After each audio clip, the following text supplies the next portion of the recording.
Let me make one final point about the use of force.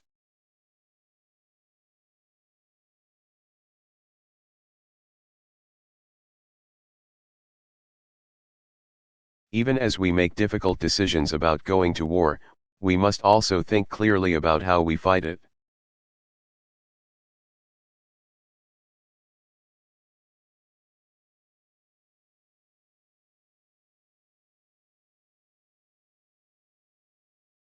The Nobel Committee recognized this truth in awarding its first prize for peace to Henry.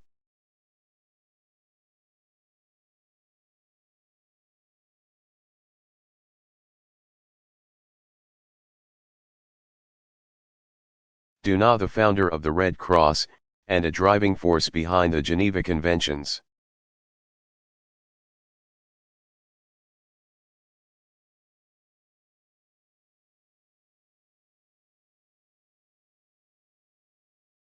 Where force is necessary, we have a moral and strategic interest in binding ourselves to certain rules of conduct.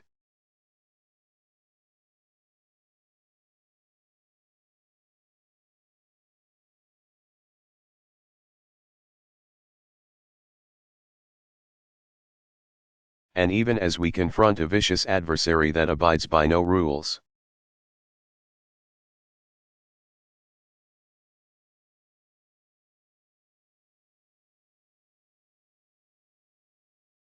I believe the United States of America must remain a standard bearer in the conduct of war.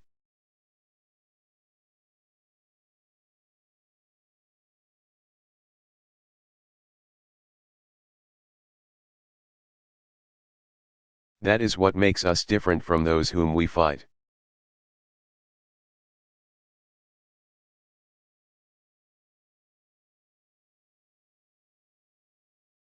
That is a source of our strength. That is why I prohibited.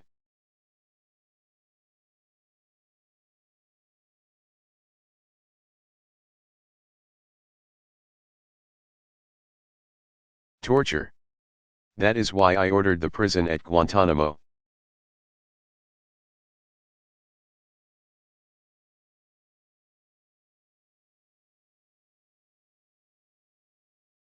Bay closed.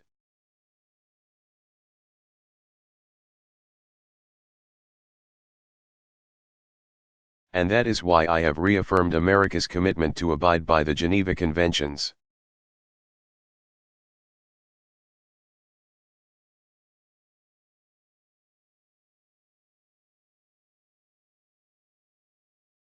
We lose ourselves when we compromise the very ideals that we fight to.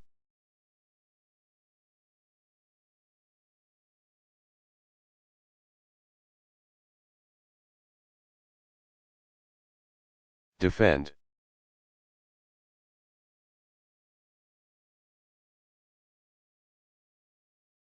And we honor those ideals by upholding them not when it's easy, but when it is hard.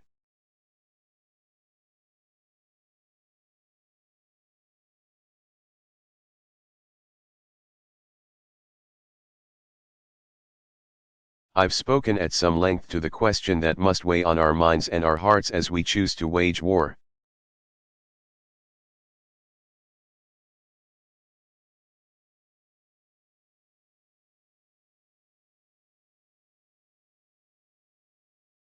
But let me now turn to our effort to avoid such tragic choices.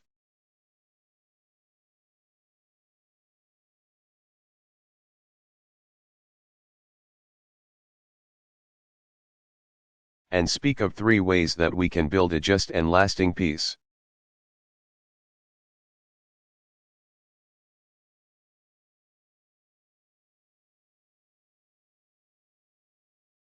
First, in dealing with those nations that break rules and laws.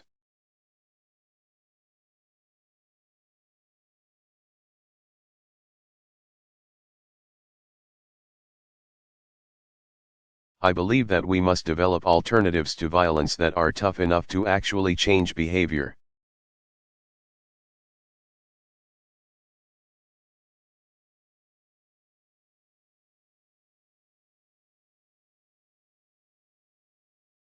For if we want a lasting peace, then the words of the international community must mean something.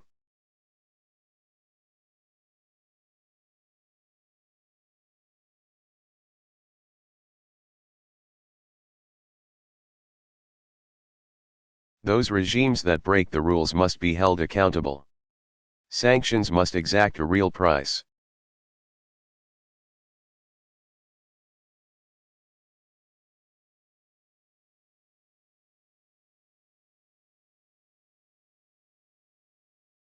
Intransigence must be met with increased pressure and such.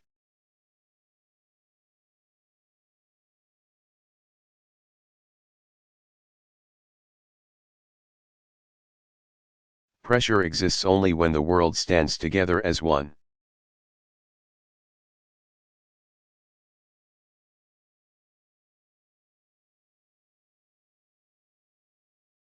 One urgent example is the effort to prevent the spread of nuclear weapons, and to seek a world without them.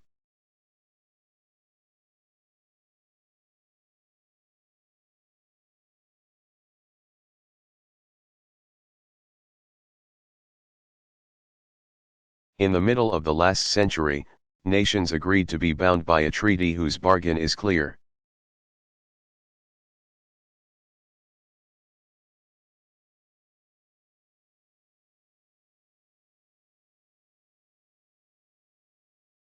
All will have access to peaceful nuclear power.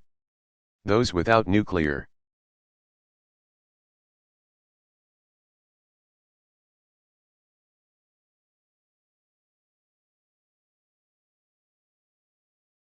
weapons will forsake them.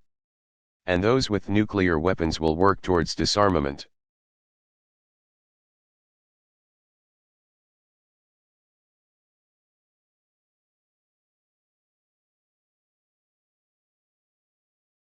I am committed to upholding this treaty.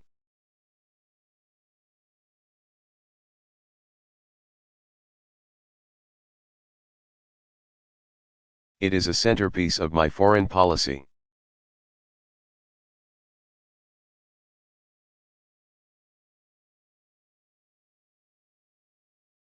And I'm working with President Medvedev to reduce America and Russia's nuclear stockpiles.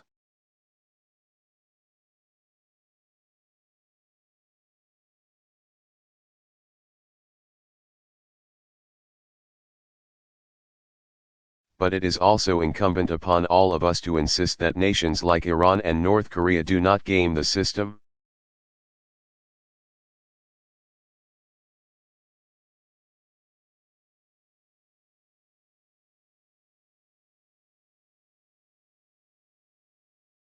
Those who claim to respect international law cannot avert their eyes when those laws are flouted.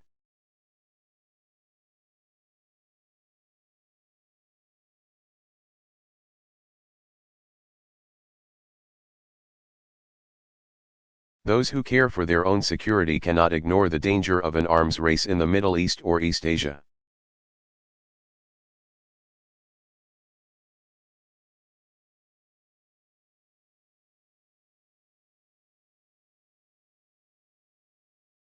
Those who seek peace cannot stand idly by as nations arm themselves for nuclear war.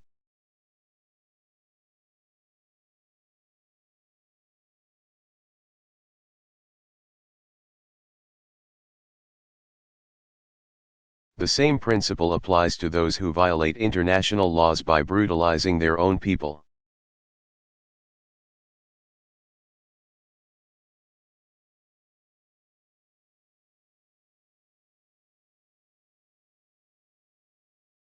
When there is genocide in Darfur, systematic rape in Congo, repression in Burma, there must be consequences. Yes.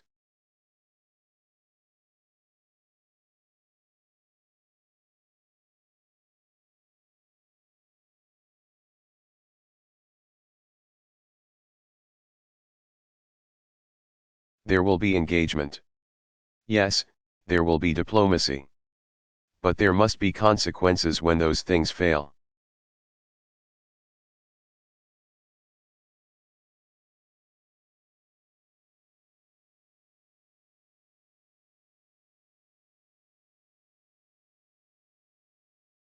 And the closer we stand together, the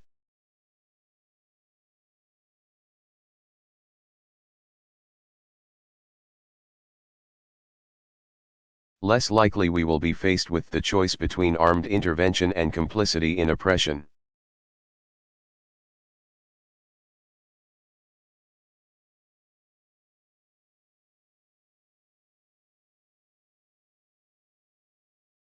This brings me to a second point, the nature of the peace that we seek.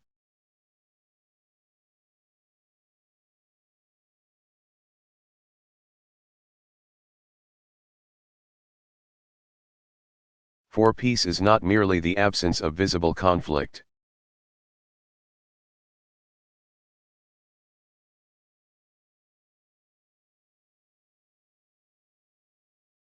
Only a just peace based on the inherent rights and dignity of every individual can truly be lasting.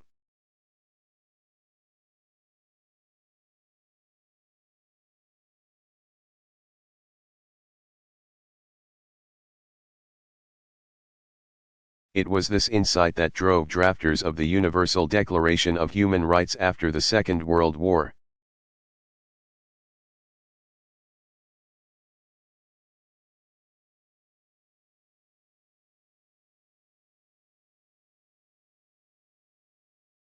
In the wake of devastation, they recognized that if human rights are not protected, peace is a hollow promise.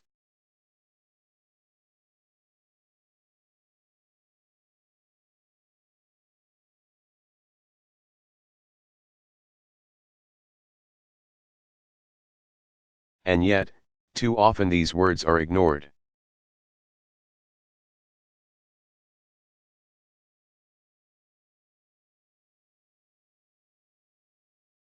For some countries, the failure to uphold human rights is excused by the false suggestion that these are somehow Western principles.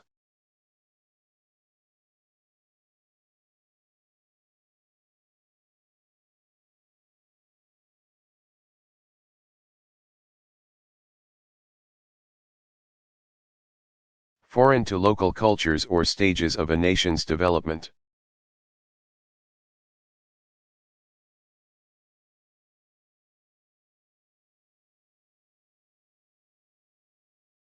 And within America, there's long been a tension between those who describe themselves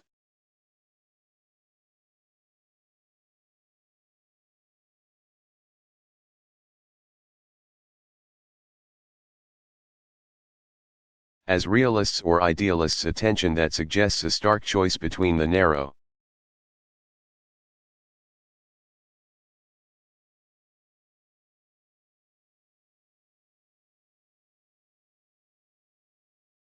pursuit of interests or an endless campaign to impose our values around the world.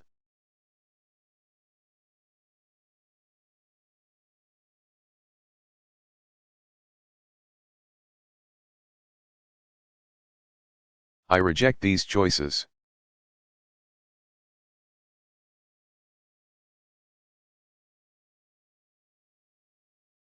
I believe that peace is unstable where citizens are denied the right to speak.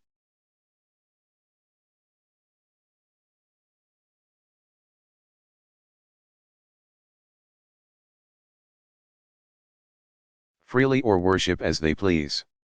Choose their own leaders or assemble without fear.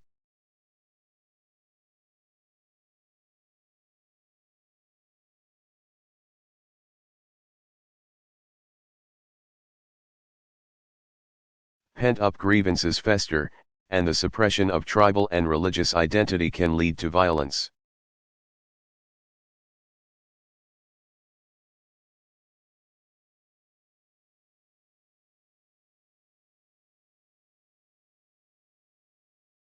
We also know that the opposite is true.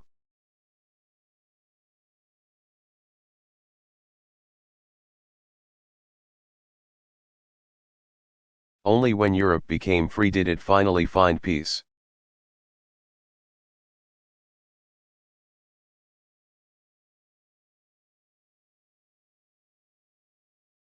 America has never fought a war against a democracy.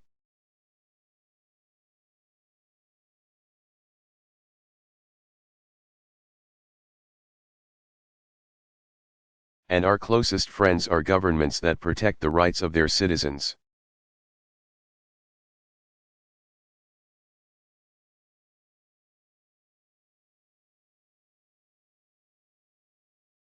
No matter how callously defined.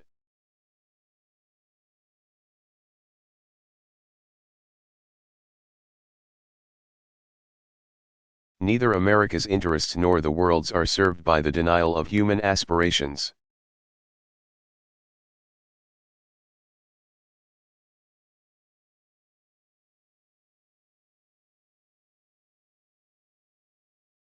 So even as we respect the unique culture and traditions of different countries,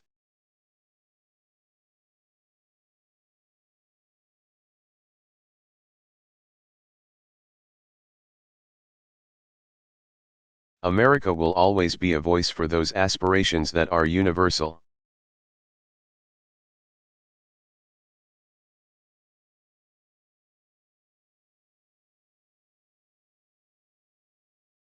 We will bear witness to the quiet dignity of reformers like Aung San Suu Kyi.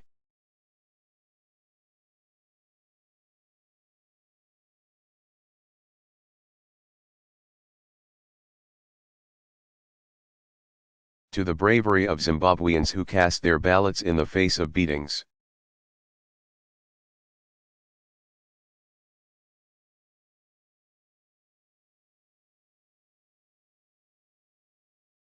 To the hundreds of thousands who have marched silently through the streets of Iran.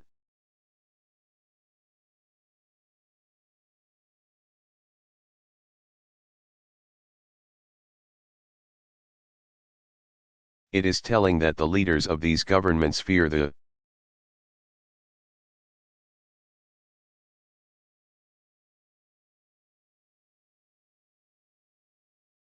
aspirations of their own people more than the power of any other nation.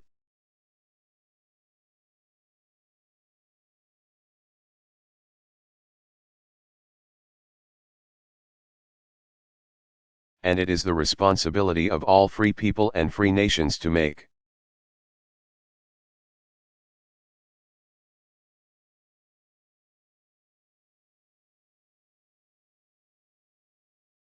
clear that these movements of hope and history, they have us on their side.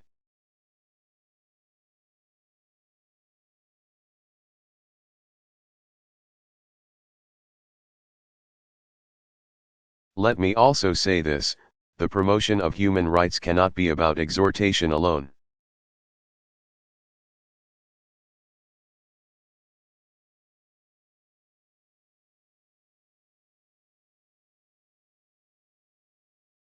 At times, it must be coupled with painstaking diplomacy.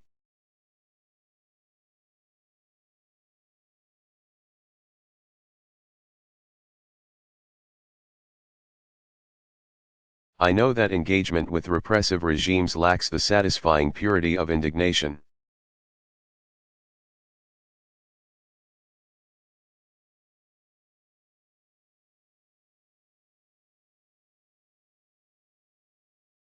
But I also know that sanctions without outreach condemnation.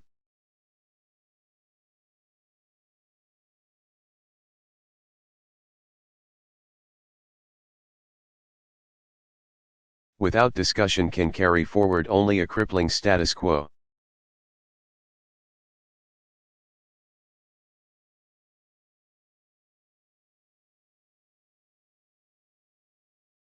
No repressive regime can move down a new path unless it has the choice of an open door.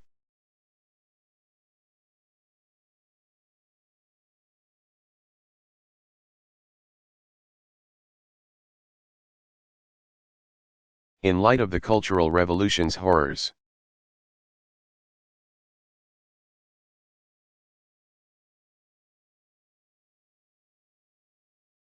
Nixon's meeting with Mao appeared inexcusable, and yet it surely helped set China on a path where millions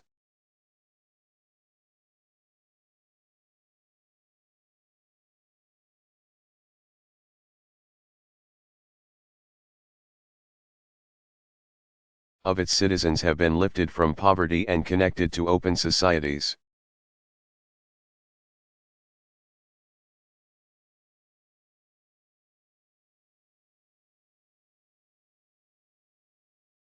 Pope John Paul's engagement with Poland created space not just for the Catholic Church,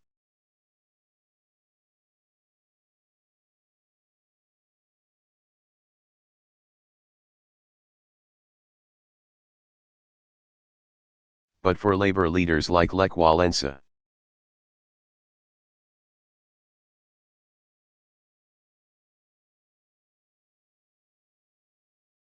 Ronald Reagan's efforts on arms control and embrace of perestroika not only improved relations with the Soviet Union,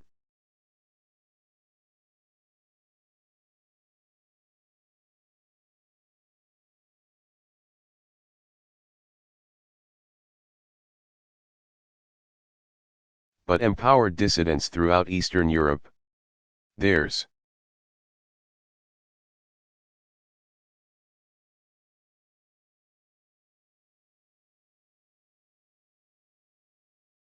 no simple formula here, but we must try as best we can to balance isolation and engagement.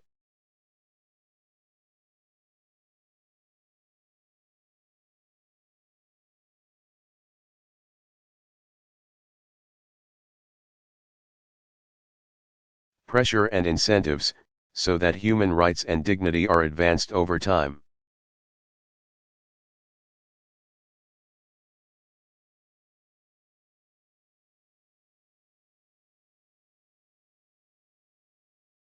Third, a just peace includes not only civil and political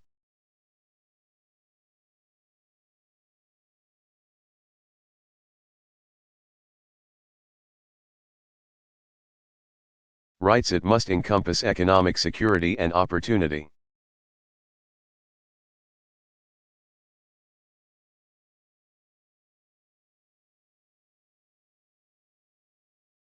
For true peace is not just freedom from fear, but freedom from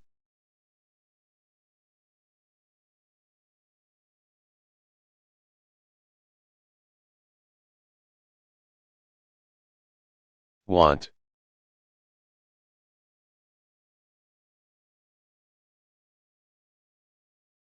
It is undoubtedly true that development rarely takes root without security.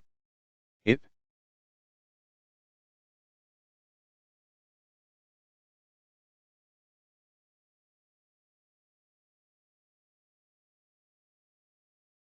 is also true that security does not exist where human beings do not have access to enough food.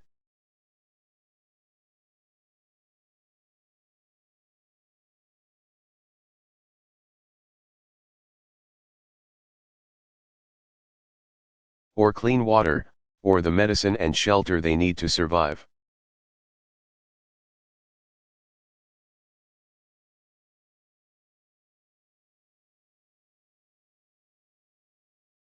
It does not exist where children can't aspire to a decent education or a job that supports a family.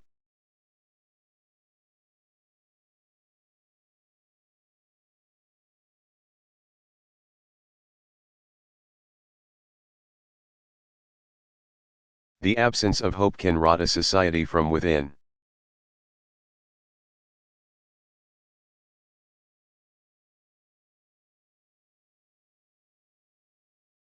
And that's why helping farmers feed their own people,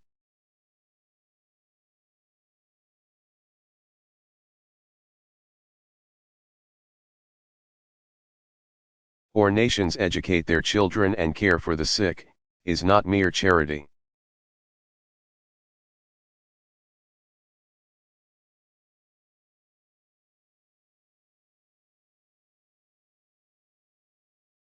It's also why the world must come together to confront climate change.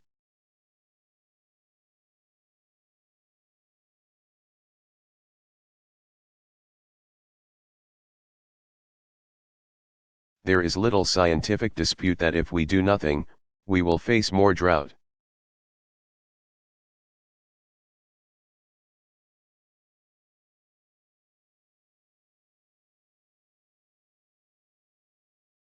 More famine, more mass displacement, all of which will fuel more conflict for decades.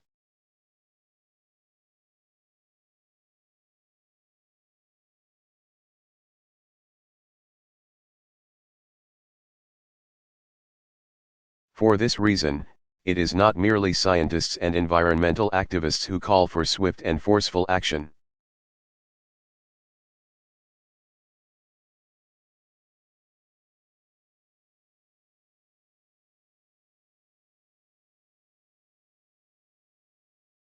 It's military leaders in my own country and others who understand our common security hangs in the balance.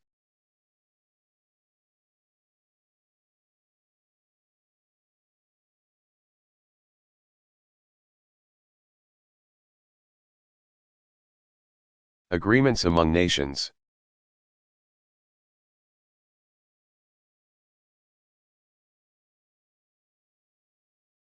Strong institutions. Support for human rights. Investments in development. All these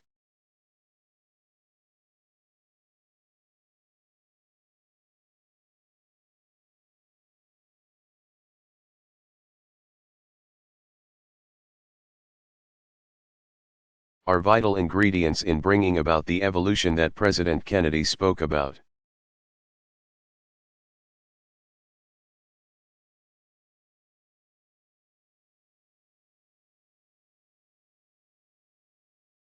And yet, I do not believe that we will have the will, the determination, the staying power.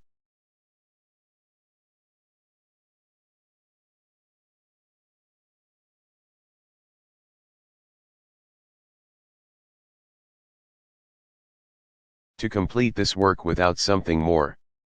And that's the continued expansion of our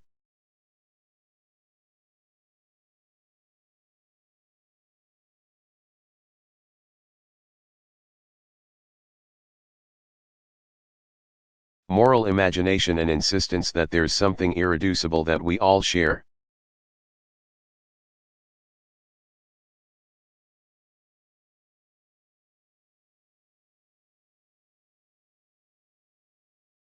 As the world grows smaller, you might think it would be easier for human beings to recognize how similar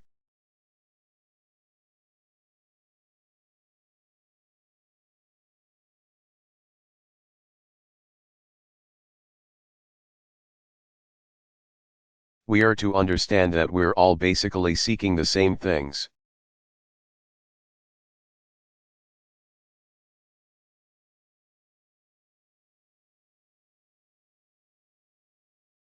That we all hope for the chance to live out our lives with some measure of happiness and fulfillment for ourselves and our families.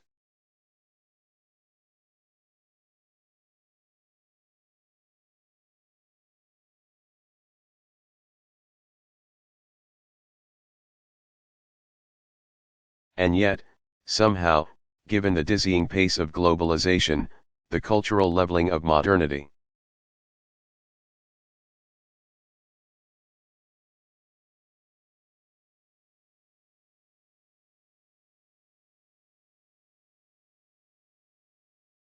it perhaps comes as no surprise that people fear the loss of what they cherish in their particular identities, their race.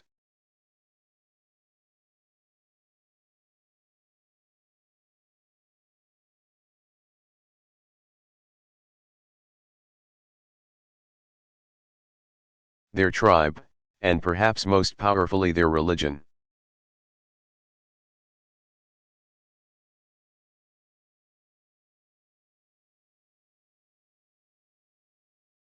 In some places, this fear has led to conflict.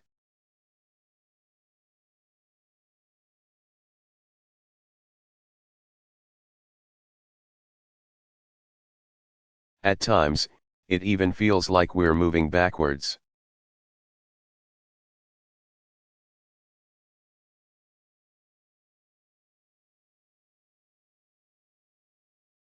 We see it in the Middle East, as the conflict between Arabs and Jews seems to harden.